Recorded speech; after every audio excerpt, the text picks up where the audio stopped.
তৃণমূল থেকে বহিষ্কার হওয়ার পর নতুন দল গড়েছেন হুমায়ুন কবির, আর সেই দল তিনি ভোটে লড়বেন বলে জানিয়ে দিয়েছেন। ঠিক এই অবস্থায় তার নিরাপত্তার কি হবে? নিরাপত্তা নিয়ে কম খেল দেখাননি হুমায়ুন কবির, আর এবার তিনি পেলেন কেন্দ্রীয় নিরাপত্তা। তার চারপাশে কেন্দ্রীয় নিরাপত্তার বহর, আর এই নিরাপত্তায় হুমায়ুন কবির কি সন্তুষ্ট?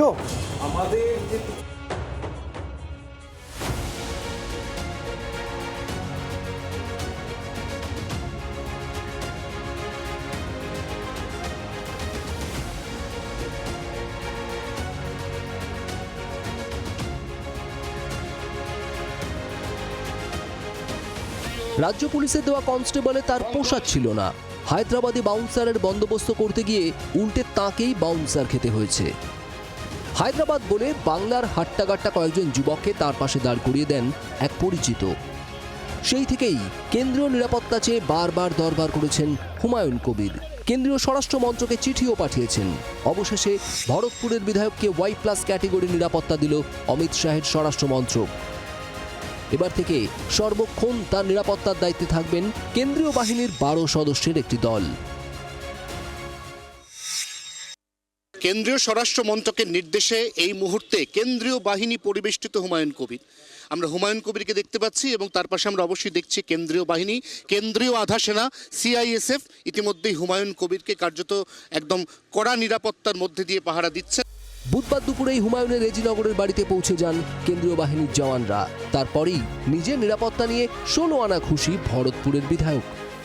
খুবই ভালো লাগছে যে কেন্দ্রের স্বরাষ্ট্রমন্ত্রক আমাকে একটা জাস্টিস দিয়েছে, কারণ আমি 4 ডিসেম্বর যখন তৃণমূল কংগ্রেস আমাকে সাসপেন্ড করে এবং রাজ্যের পুলিশ প্রশাসন যখন আমার সঙ্গে অনেক রকম দুর্ব্যবহার শুরু করে মুর্শিদাবাদের জেলা প্রশাসন, তখন থেকে আমি আশঙ্কিত ছিলাম যে আমার সিকিউরিটি নিয়ে আমি চিন্তিত ছিলাম।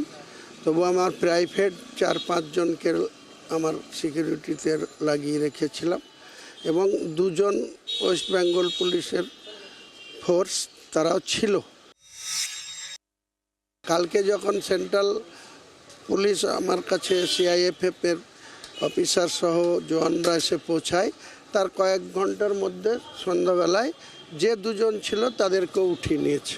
এটা প্রতিহিংসা পরায়ণ এবং রাজনৈতিকভাবে আমার মোকাবেলা করতে না পেরে এইসব পুলিশ প্রশাসন এই ধরনের ক্যাডারের ভূমিকায় তৃণমূলের ক্যাডার ভিত্তি করছে।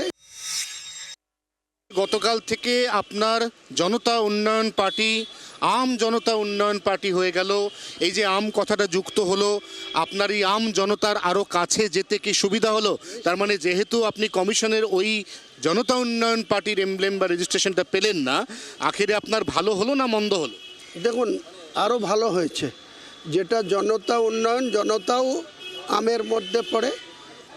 এটা আম শুদ্ধ যুক্ত হলো মানে আম জনতা, মানে একটাই উদ্দেশ্য যে আম পাবলিকের পার্টি।